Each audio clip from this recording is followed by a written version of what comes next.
Ya está grabado.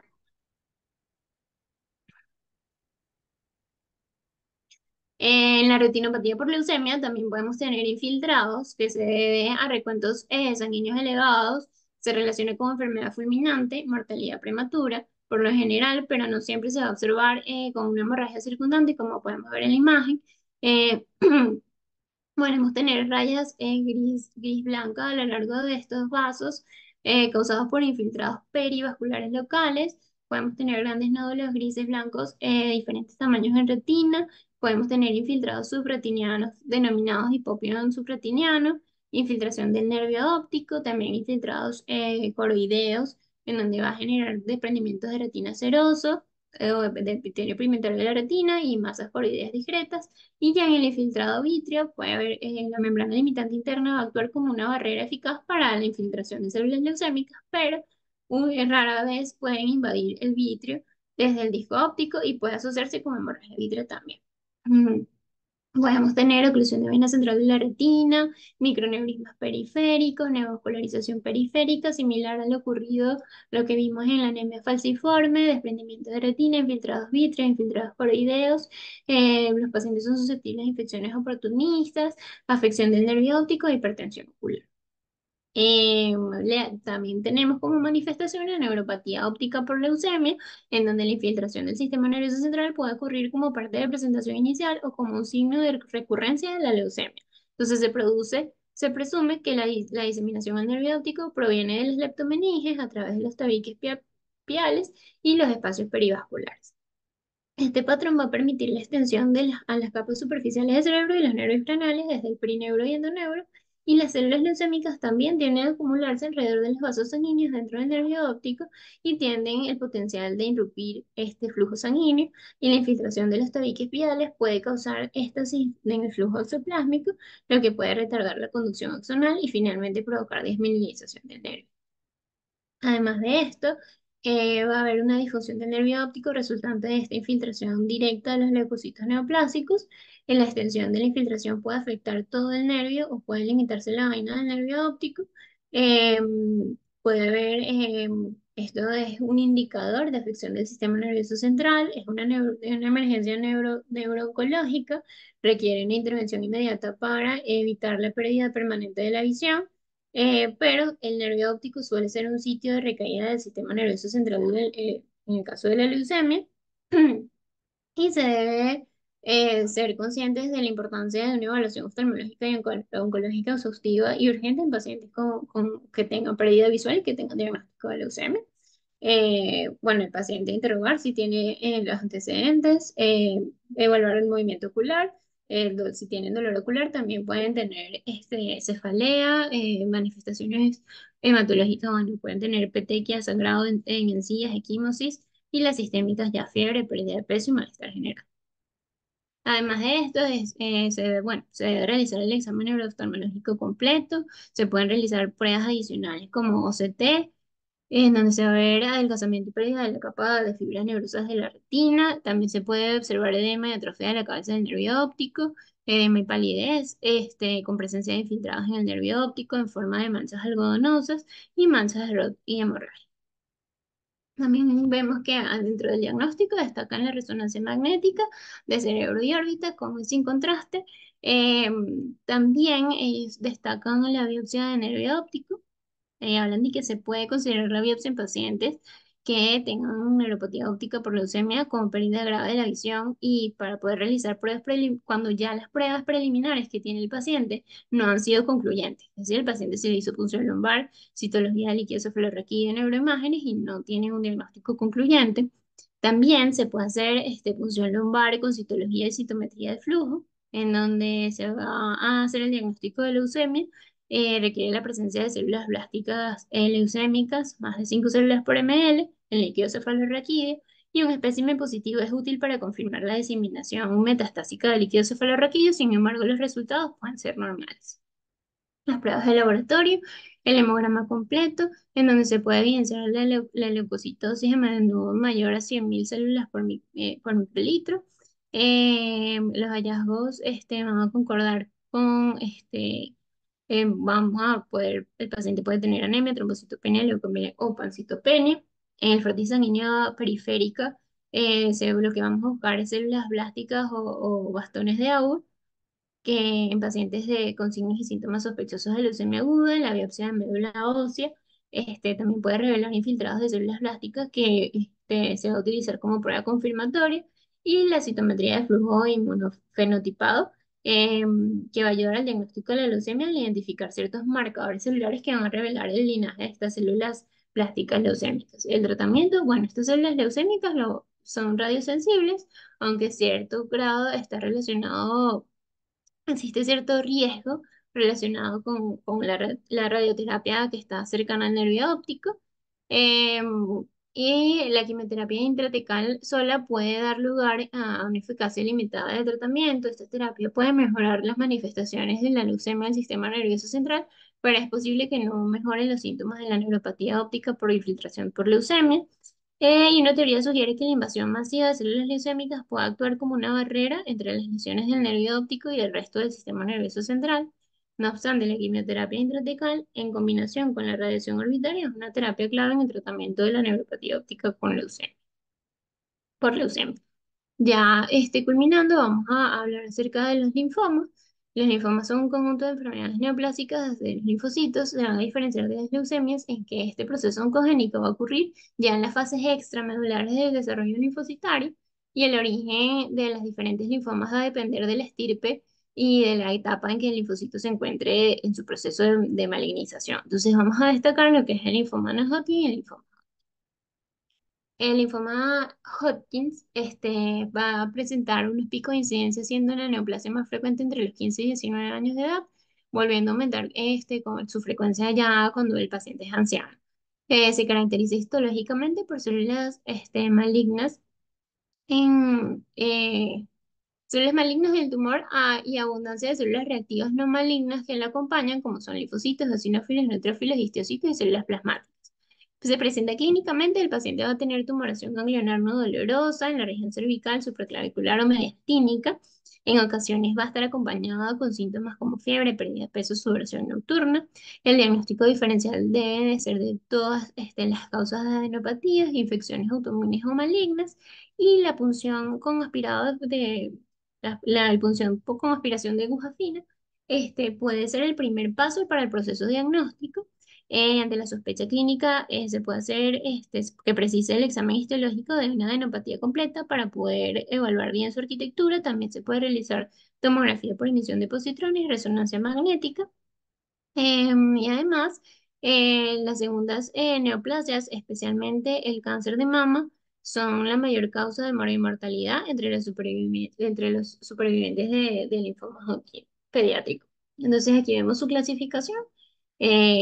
El clásico es del 90 al 95% de los casos, dentro de los que se va a subclasificar en esclerosis nodular, celularidad mixta, de elección linfocítica, es rico en linfocitos, que es poco frecuente pediátrico, y el linfoma Hodgkin nodular de predominio linfocítico es del 5 al 10% de los casos.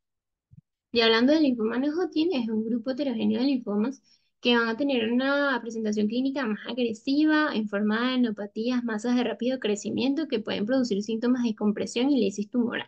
Las alteraciones genéticas moleculares de los linfomas no Hodgkin pediátricos son ubicuas, pero a diferencia de lo que ocurre en el caso de los linfomas no Hodgkin en el adulto, en lo que las leucemias infantiles actualmente todavía no se pueden utilizar para definir los distintos tipos de linfoma.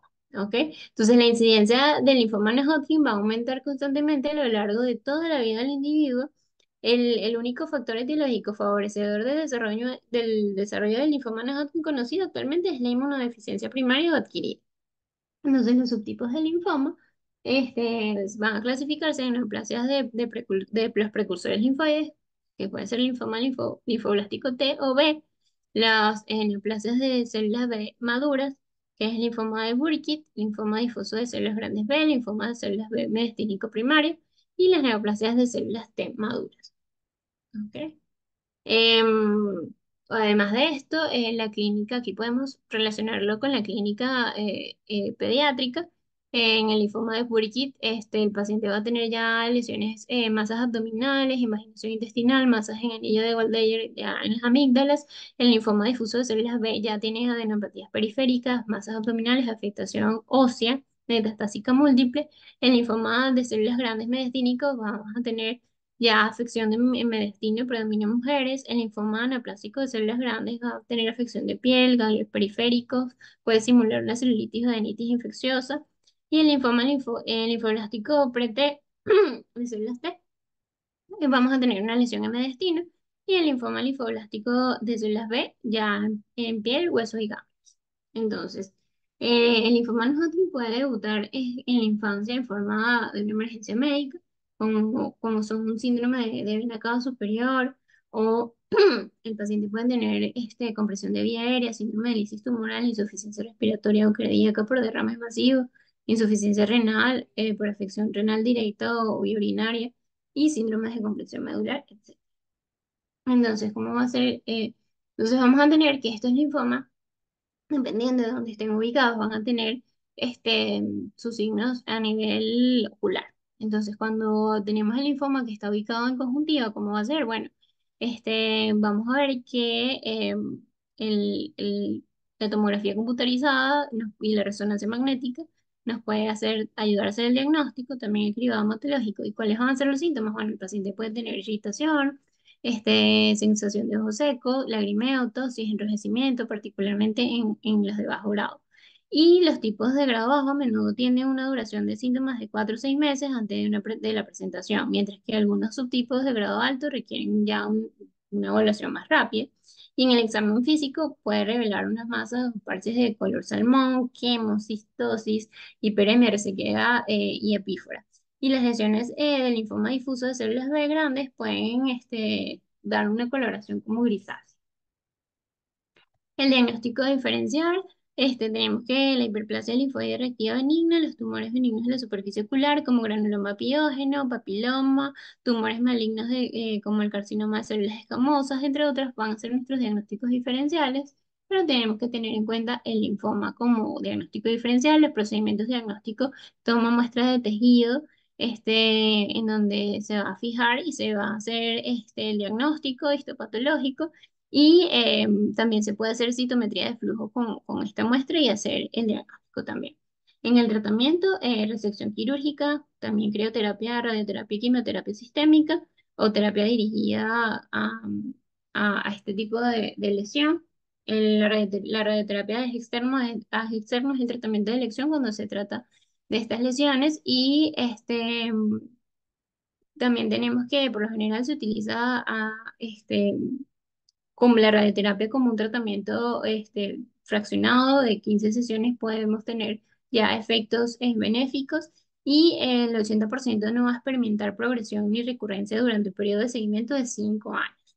Y el pronóstico es bueno, ya que el 90% de los pacientes no van a experimentar progresión ni recurrencia durante periodos de seguimiento de un año.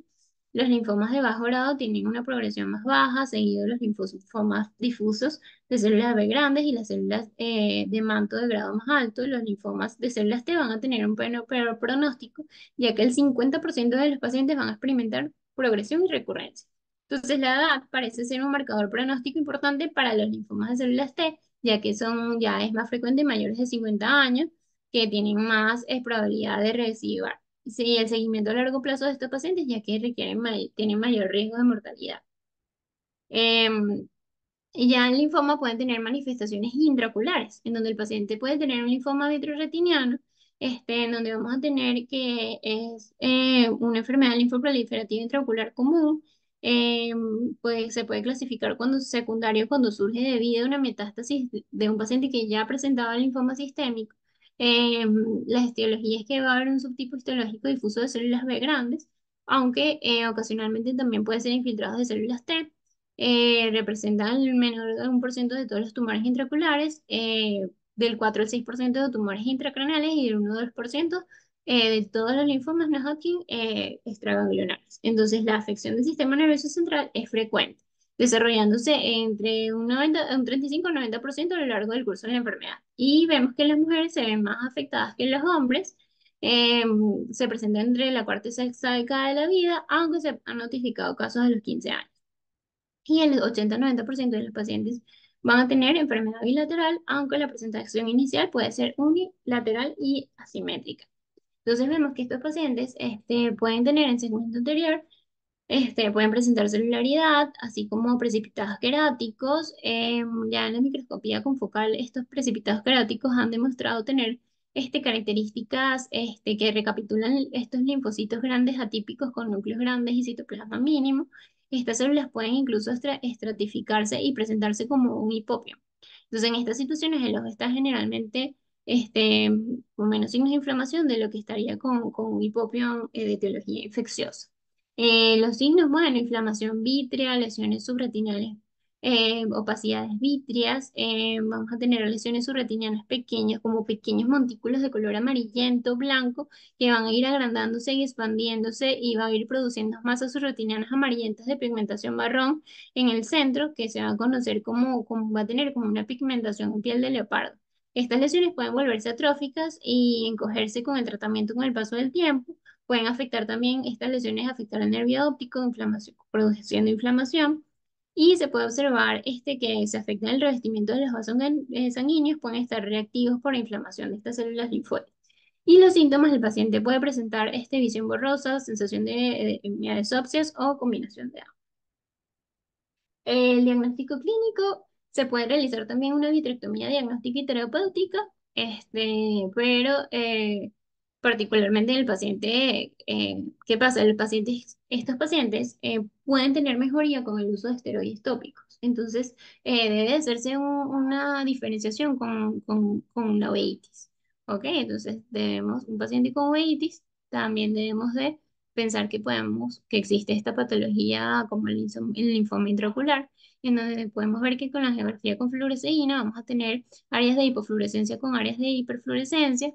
Eh, entonces se ha observado un contraste de estas dos áreas que va a recordar como manchas de leopardo. ¿Ok? En el 43% de los casos se ha observado este patrón de leopardo denotado por manchas redondas hipofluorescentes. También se puede hacer tomografía de coherencia óptica, en donde se van a ver estas lesiones subretinianas granulares. También en los CT se puede utilizar para controlar la progresión y la regresión del linfoma, se puede hacer autofluorescencia del fondo de ojo, y también se puede hacer una vitrectomía diagnóstica, como ya les mencioné, que es el estándar de oro en la inspección citopatológica de este fluido ocular para hacer una biopsia. ¿Ok? La terapia médica, radioterapia es externo, con una tasa de supervivencia en 2 años de 74 al 58%, quimioterapia local. En casos unilaterales, se puede utilizar metrotexato intravitrio también, y rituximab intravitrio también. Se destaca como tratamiento, también pueden utilizarse quimioterapia sistémica. Y el pronóstico, si bien las tasas de mortalidad varían ampliamente, la tasa de supervivencia general en 5 años de un linfoma vitreoretiniano primario es inferior al 25%. En un estudio multicéntrico, se encontraron que la terapia local puede ayudar al control del tumor, pero no afecta la supervivencia en general de estos pacientes. Y además, la media de supervivencia libre de progresión fue de 31 a 18 meses respectivamente. También tenemos linfoma uveal, que el linfoma uveal es una subcategoría del linfoma intraocular que va a afectar principalmente la uvea, en donde vamos a tener que la clasificación es en función de si afecta predominantemente la retina o la uvea. Se pueden clasificar como primarios o secundarios, si son de origen de células B o linfoma no Hodgkin. Si también se puede clasificar según su ubicación, si es en coroides, en iris o cuerpo ciliar. Puede ser primario o secundario también. En la epidemiología, bueno, este linfoma es poco frecuente, afecta con mayor frecuencia en pacientes ya en edad avanzada, las mujeres son más afectadas. Y dentro de los signos y síntomas, pueden tener episodios recurrentes de visión borrosa e indolor, o sea, sin dolor. El paciente puede presentar metamorfosia, y las características clínicas, bueno, vamos a tener inflamaciones coroideas amarillentas multifocales a nivel del fondo de ojo, puede confundirse con una coroiditis multifocal. El engrosamiento del tracto uveal también se puede ver en fondo de ojo y puede presentar desprendimiento de retina seroso. Podemos tener pliegues coroideos Y el linfoma coroideo es la presencia de una extensión ya extraescleral de una lesión coroidea. Dentro de los estudios, también diagnóstico, podemos ver en la ecografía es de gran ayuda. La angiografía con verde indocianina también vamos a ver regiones focales de hipofluorescencia que corresponden con infiltrados coroideos. La neuroimagen, como la resonancia magnética, podemos ver con mayor resolución la afección de tejidos blandos. La biopsia sigue siendo el estándar de oro diagnóstico, la biopsia vítreas, que se le puede hacer inmunocitología y la citometría de flujo para hacer la diagnóstico. Además, el examen físico, los infiltrados que ya les mencioné, se puede realizar OCT, angiografía con verde indocianina y las neuroimágenes como la resonancia magnética y tomografía están indicadas. El curso clínico, bueno, el linfoma coroideo ha demostrado un curso clínico indolente y las opciones de tratamiento y pronóstico. El pronóstico del linfoma coroideo primario es un pronóstico bueno, dado que el linfoma uveal puede ser de bajo grado y ha demostrado ser menos agresivo, son sensibles a radiación. Ya entrándonos con el linfoma orbitario, bueno, este es un amplio espectro de lesiones en donde hay una hiperplasia benigna reactiva por el linfoma maligno, una forma localizada del linfoma sistémico que va a afectar la órbita, puede afectar glándula lagrimal, párpados y conjuntivo, comprende entre el 6 al 8% de los tumores orbitales y 10 al 15% de las lesiones anexiales. Esta enfermedad puede ser primaria, donde afecta a los anexos oculares y va a acompañar, puede estar acompañado de un linfoma de las mismas características en otro sitio. Vamos a ver que esta es una lesión, puede ser una lesión solitaria que involucra una o ambas órbitas. La mayoría de las lesiones son por linfoma no Hodgkin, el 80% de los cuales se originan los linfocitos B y el 14% de linfocitos T. También este es este linfoma primario es el más común, el de células B extraganglionares de la zona marginal del tejido linfoide asociado a mucosa. ¿Ok? La epidemiología, bueno, afecta conjuntiva 20 a 33%, la órbita al 46%, y el párpado de 5 a 20%. El linfoma sistémico finalmente se puede desarrollar en un tercio de los pacientes a los 10 años, mientras que solo el 5% de los pacientes con linfoma no Hodgkin van a presentar un compromiso anexial ocular durante el desarrollo de la enfermedad. Y vemos que estos tumores van a surgir de las células de centro germinal o linfoma folicular, de células de Mantle también, o células B. Este, Todas estas células van a poder generar este linfoma. Podemos tener además que los factores de riesgo y en la fisiopatología, no hay factores de riesgo, claro, pero se ha propuesto una combinación de factores infecciosos, genéticos e inflamatorios. Hablan de que una respuesta inflamatoria crónica puede ser un factor de riesgo para el desarrollo de este tipo de lesiones. Existen reportes de trastornos autoinmunes e inflamatorios como el síndrome de Sjögren como un factor de riesgo en el desarrollo del linfoma y hablan mucho de la estimulación antigénica crónica, puede ser un factor de riesgo de este tipo de linfoma. El diagnóstico, bueno, combinación de estudios histopatológicos inmunofenotípicos y genéticos moleculares. La radiología es un aliado, tomografía computarizada de resonancia magnética. Además de esto, la histopatología es la que nos va a hacer el diagnóstico final y la biopsia.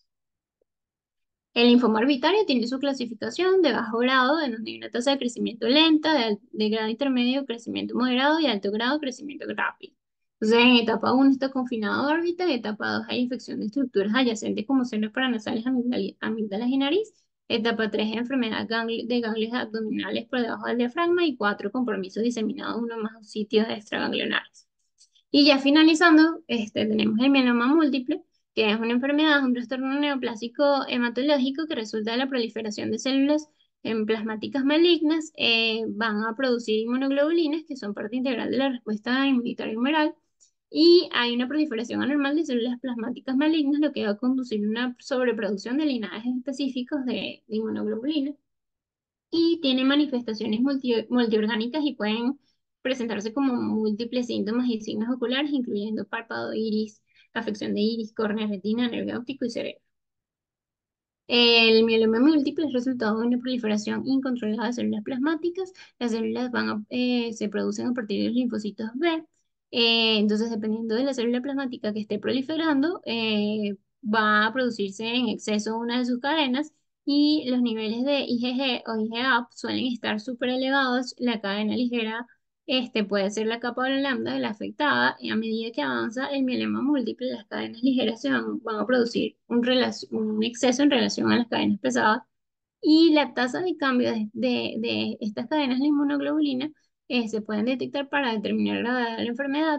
Vamos a ver cambios citogenéticos que incluyen activación de oncogenes y sobreexpresión de genes como el BCL2, que está implicado en el mieloma múltiple y va a generar una disminución de las tasas de apoptosis. Y el primer mecanismo es la infiltración directa de los tejidos oculares, infiltración del neoplásica del tejido orbitario circundante, y va a inducir a compresión de estructuras circundantes, generando las diversas manifestaciones. Y el segundo mecanismo es que hay hiperviscosidad generada por esta inmunoglobulina elevada y es el principal factor que va a generar las manifestaciones. Vamos a ver que esta viscosidad se eleva más allá de 4 centipoise y puede ocurrir un evento el mayor riesgo de eventos trombóticos. Aquí podemos ver los síntomas aquí ya resumidos en órbita, que pueden presentar proptosis con presión intraocular elevada, en párpados, equimosis, palpebral bilateral, xantomatosis cutánea, en conjuntiva depósitos cristalinos a nivel de conjuntiva, en córnea depósitos corneales subepiteliales, en iris ya quistes en el cuerpo ciliar y en retina ya hay consecuencias de la hiperviscosidad con microneurismas, desprendimiento de retina y oclusión de vena central. Vemos que es una neoplasia hematológica maligna común que representa el 10% de las neoplasias malignas relacionadas con la sangre y la media de diagnóstico ya es a 65-70 años. Se utiliza radiación ionizante para su tratamiento. En el diagnóstico, los pacientes pueden ser asintomáticos en las primeras etapas de la enfermedad, pueden estar pueden tener afectación renal este tipo de pacientes, también pueden presentar fiebre, pérdida de peso, dolor, fatiga. Ya en el panel metabólico básico, bueno, se pueden ver hallazgos ya a nivel del hemograma completo o de frotis. Eh, Se realizan estudios de orina, biopsia de médula ósea, estudios esqueléticos también. Dentro de los criterios diagnósticos, bueno, vamos a tener células plasmáticas clonales de médula ósea más del 10%, plasmocitomas comprobados por biopsia, evidencia de daño a órganos terminales atribuibles a este trastorno de células plasmáticas y otros valores como los valores alterados de calcio sérico, el paciente tiene anemia, lesiones óseas y si no hay daño a órganos, entonces también puede haber afección de células plasmáticas clonales más del 60% de los casos y el diagnóstico diferencial es mieloma latente, síndrome de POEMS, plasmocitomas solitarias, leucemia de células plasmáticas y amiloidosis de células B. El tratamiento general, el oftalmólogo no, o sea, no es el que da el tratamiento completo, sino que también se debe de hacer un manejo multidisciplinario. En el caso en los casos asintomáticos, puede que no requieran un tratamiento tan agresivo. Los pacientes que son candidatos para tratamiento se van a subdividir en pacientes de alto riesgo y bajo riesgo. Y para los pacientes que no se consideran de alto riesgo, se inician ciclos de esteroides sistémicos y de quimioterapia. Los de alto riesgo van a tener un régimen de inducción no basado en anquiladores posterior al trasplante de médula ósea y se van a utilizar una serie de quimioterapia, se va a realizar quimioterapia sistémica. Deben recibir también tratamiento profiláctico para posibles complicaciones como hipercalcemia, enfermedades esqueléticas e infecciones. Y el pronóstico, la mediana de supervivencia es casi de 7 años con tratamiento y a lo largo de los años se han introducido importantes avances que han ayudado a la mejoría de estos pacientes y en general los pacientes con tumores aislados tienen mejor posibilidad de supervivencia. Bueno, aquí están las referencias que están disponibles por si quieren consultar la información utilizada en el seminario y si tienen alguna duda me pueden consultar.